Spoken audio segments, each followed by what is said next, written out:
Alors, bienvenue dans ma nouvelle vidéo. Et la semaine passée, nous avons parlé de comment obtenir la carte de séjour béninois si vous avez un passeport rwandais par exemple. Et dans la deuxième vidéo, nous avons parlé de comment échanger le permis de conduite étranger à un permis de conduite béninois. Aujourd'hui, la vidéo que je vais vous faire, c'est une vidéo puisque dans les deux vidéos que j'ai publiées récemment, il y avait les thèmes clés aussi à développer. Par exemple, et dans la première vidéo, il y a comment obtenir l'IFU ou comment mettre à jour l'IFU. Comment aussi obtenir le visa béninois si je suis rwandais. Ça, c'est quelqu'un qui posait la question. Que lui n'est pas rwandais, par exemple, mais comment lui peut avoir le visa béninois. Il y a quelqu'un d'autre qui dit, j'ai le passeport rwandais, mais comment renouveler maintenant mon visa béninois? Et il y a d'autres qui posent la question, comment renouveler ma carte de séjour en tant que Rwandais qui travaille ici? Et je vais faire la différence, c'est-à-dire à la fin de cette analyse-là, ou bien des commentaires que je reçois, que j'ai traités, que je voulais aussi partager avec vous. Parce qu'il y a une confusion entre le contrat et le visa de contrat de la DGT. Les gens se perdent un peu. Dans la vidéo 2, c'est-à-dire deuxième vidéo que j'ai publiée la semaine passée, qui parle de permis d'échanger le permis de conduite étranger en permis de conduite béninois, il y avait certains aussi des questions clés et je souhaite aussi développer. Et toujours il y a la question de comment obtenir ou mettre à jour son IFU. Donc ça veut dire, dans les deux vidéos, il y avait déjà un engouement de réponses par rapport à l'IFU. Et aussi, il y a aussi un dysfonctionnement là au niveau de attestation de résidence et certificat de résidence. C'est vrai que sur le site de servicepublic.bg, c'est vrai qu'il y a toujours ce mot-là de attestation de résidence. Or, attestation de résidence n'est plus d'actualité. Donc, je pense que quand ils vont voir cette vidéo, peut-être ils vont mettre à jour tous les mots-clés attestation de résidence dans la base de données de service public pour que les gens puissent avoir ces différences entre attestation et certificat de résidence. Quand vous voyez sur le site du service public comme ça, s'il n'est pas encore modifié, parce que ce n'est pas un petit travail là, hein, donc quand même il faut le mettre au courant pour que le mot-clé attestation de résidence qui s'affiche souvent dans des pièces à fournir soit changé en certificat de résidence. Mais moi je vous dis déjà que quand vous voulez faire ces services-là, vous voulez faire ces services en ligne, pardon, demande en ligne, et vous voyez attestation, il faut se dire que c'est certificat plutôt de résidence qui veut dire, pour que vous ne perdez pas. Maintenant, il y a aussi certains qui demandent quel est le rôle de la DGT. Bon, ça, c'est une autre histoire, c'est un autre sujet que je ne vais pas développer là. Et encore, les gens demandent comment lier mon NPI à mon ancien ou nouveau IFU. Ici, là, j'avais parlé dans la première vidéo que il y avait les gens qui avaient les gens qui avaient plutôt l'ancien IFU de l'ancien régime et du nouveau IFU du nouveau régime. Quand je parle de nouveau IFU, parce qu'il y avait un site de la DGI qui te permet de faire la demande de ton IFU. Donc, si tu as un pays, tu suis juste les procédures, tu as automatiquement ton IFU. Donc, il y a certaines personnes qui ont 2 IFU. Donc, ça là, pour pouvoir les relier pour que ce ne soit pas des doublons dans le système de différents euros de même nom, mais doublons quoi. Parce que je crois que c'est pas encore totalement centralisé, toutes ces démarches-là. Mais ça va venir, parce que ce n'est pas un truc à faire d'ici 10 ans. Non, hein. Si vous voyez les Européens n'ont pas, ils avaient beaucoup de numéros, mais ils sont arrivés à fusionner un seul. Donc on va arriver là.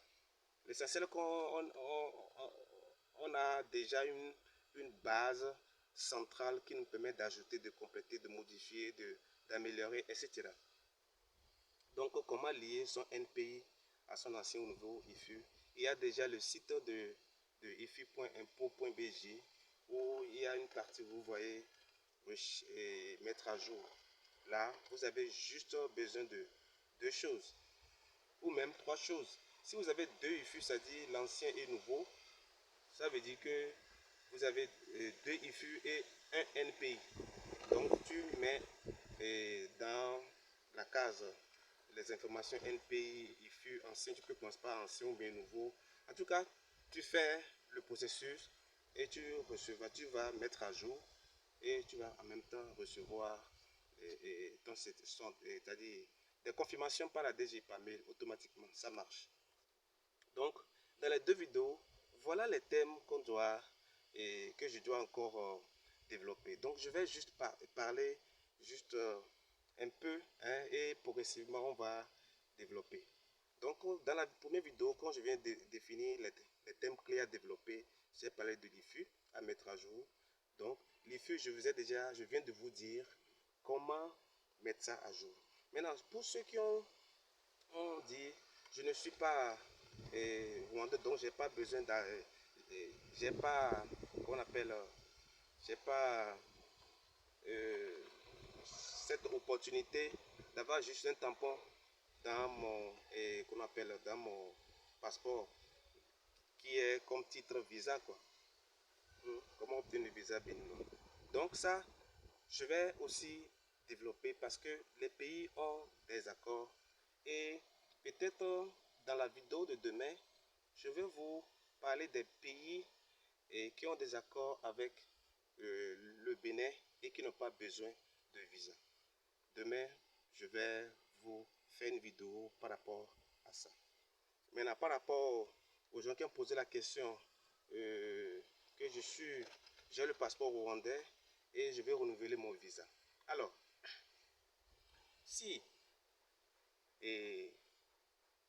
vous êtes déjà au Bénin et si vous avez bien suivi la première vidéo où je parle de l'enrôlement de Rabib, avoir le récépissé de Rabib, faire la demande de NPI sur la plateforme de e-service.ani.bj et demander attestation de résidence et certificat de résidence en ligne, demander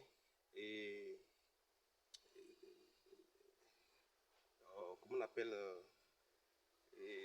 CIPR, CIPR, demander CIPR ou bien CIP en ligne. Tout ça là, ça se fait sur e-service.anip.bj. Mais les retraits se font différemment. C'est vrai, il y a aussi ANIP qui a mis en place une application que vous pouvez télécharger sur Google Play et qui vous permet de créer votre compte à partir de votre NPI. Mais ça, c'est pour ceux qui ont déjà le NPI. Donc, si vous voulez renouveler votre visa et vous avez le passeport rwandais, ça veut dire que vous allez juste au niveau de l'immigration. Vous allez à l'immigration et vous demandez à renouveler votre visa. C'est-à-dire, le premier visa qui vous fait entrer au Bénin, c'était un tampon de 3 mois. Donc, après 3 mois, il faut maintenant renouveler le visa. Donc, quand tu renouvelles le visa, ça, ça, ça dépend de ce que tu veux renouveler. C'est 3 mois, mais 6 mois, si c'est 1 an, c'est à vous de voir. Mais l'essentiel, c'est de renouveler. Donc, voilà, pour renouveler son visa béninois, si vous avez un tampon dans le passeport, dans les accords,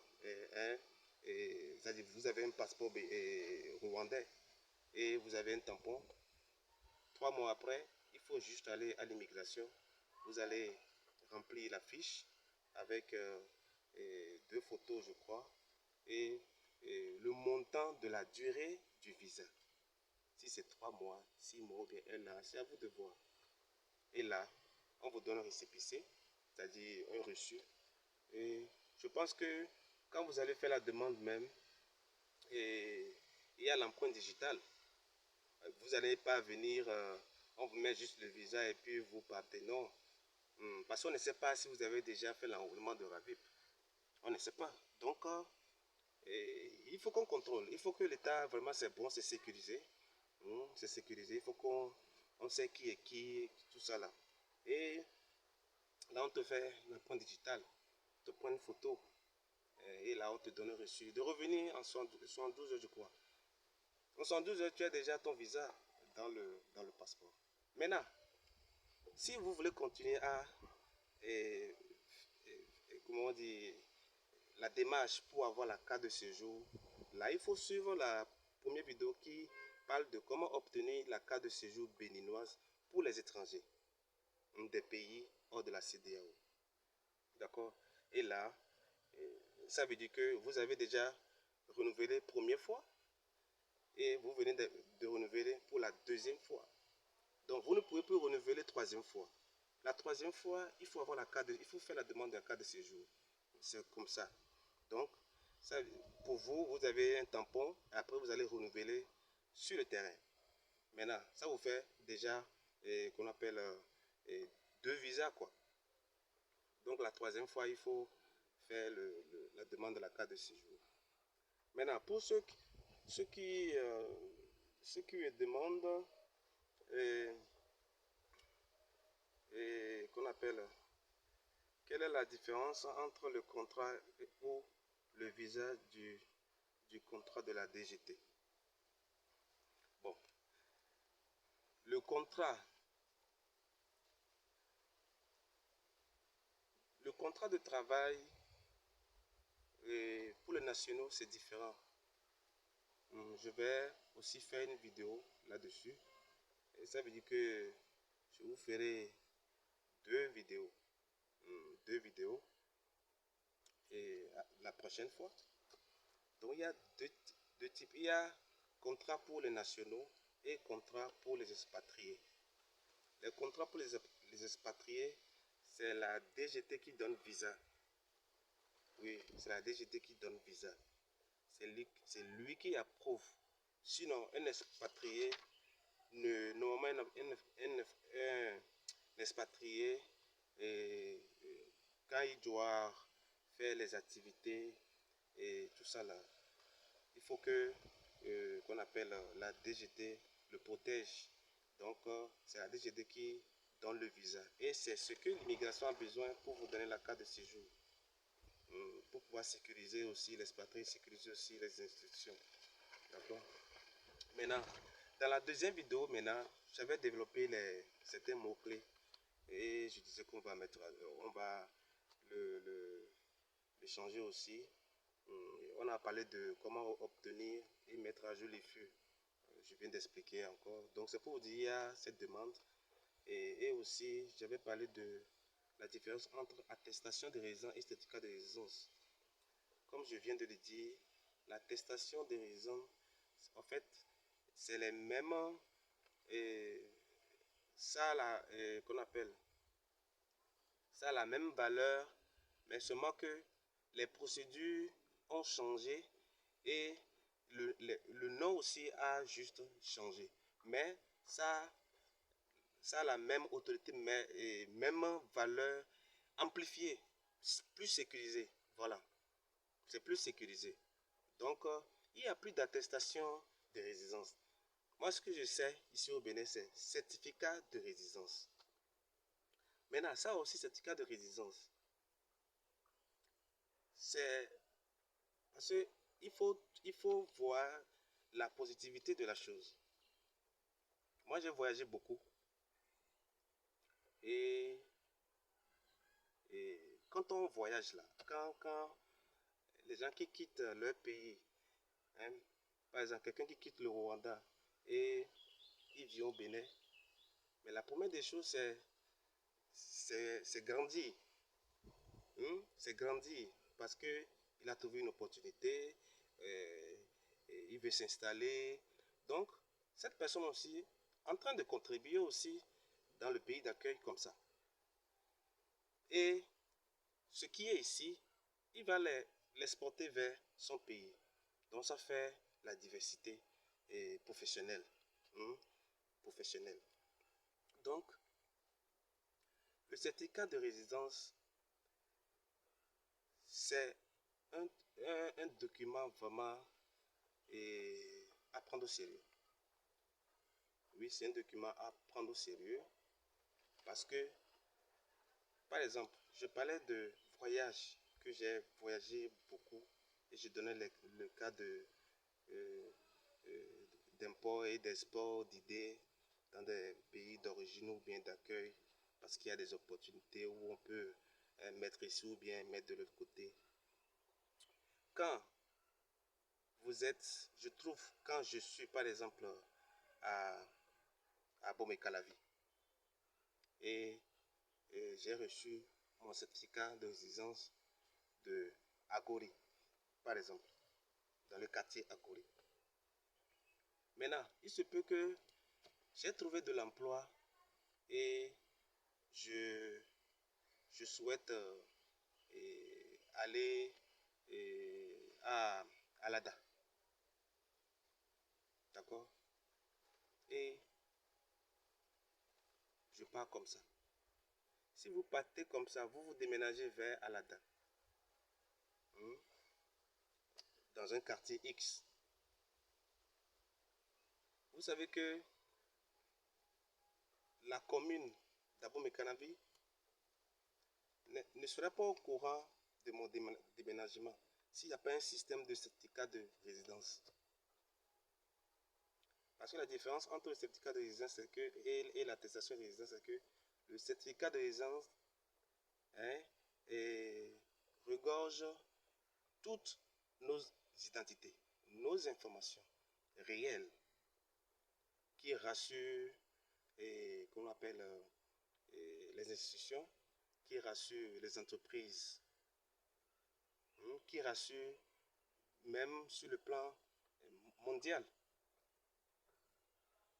Donc, je vais là-bas et puis je n'ai pas déclaré que j'ai quitté Abomey-Calavi pour aller à Alada. Moi, je vous dis, le système est déjà mis en place et un conseil. Si vous êtes à Abomey-Calavi, dans le quartier Agori ou un quartier Y, et que vous voulez à Alada, dans un quartier X, il faut juste qu'on appelle informer ta commune que tu déménages et tu donnes l'adresse de l'autre côté. D'accord? Arrivé là-bas, tu fais la demande. Tu fais la demande, hein, une nouvelle demande, hein, une nouvelle demande de certificat de résidence pour dire que tu habites ou bien tu résides actuellement à Alada, dans le quartier X. Voilà nos responsabilités. C'est ce qu'on devait faire pour améliorer le système, pour développer, pour continuer à développer. Voilà un point clé du certificat de résidence. Même le certificat de résidence, quand, par exemple, quelqu'un qui part le Bénin, il va en France, tu fais la même chose. Tu vas dans la commune, si c'est à Cotonou que tu vas dans la commune de Cotonou, là, hein, et tu fais la demande, tu dis je déménage pour aller en France. Là, dans la base de données de l'État sait que cette personne n'habite plus dans ma commune. Et ça donne des bonnes statistiques pour voir réellement quels sont ceux qui sont à l'extérieur, quels sont ceux qui sont à l'interne, quelles sont comment on dit, les nationalités qui sont dans le pays, quelles sont les nationalités qui ont des entreprises, et quelles sont les activités. Tout ça là, c'est une très bonne chose. Et l'Afrique, c'est-à-dire l'Afrique ira plus loin avec ça. L'Europe a plus de temps, mais nous, on ira plus vite. Si on suit très bien. Parce que le certificat de résidence rassure toutes les institutions, rassure toutes les entreprises, et rassure les banques. Si, parce qu'avant, il n'y avait pas de certificat d'attestation de résidence. Vraiment, il faut être vigilant, sinon tu auras vraiment, tu vas vraiment perdre beaucoup d'argent. Donc, le certificat de résidence est très rassurant. D'accord? C'est rassuré. Bon, il y a ceux qui demandent quel est le rôle de la DGT. Ça, je viens de le dire. Je vais faire une autre vidéo par rapport à ça après. Maintenant, comment lier un pays à son ancien et nouveau EFU? Ça aussi, je viens de le dire. Donc, voilà aujourd'hui ce que je veux échanger avec vous. Et je pense que vous avez déjà pris note de tous ces échanges-là que je vous partage. Donc, merci d'avoir regardé cette vidéo et on se dit à très bientôt.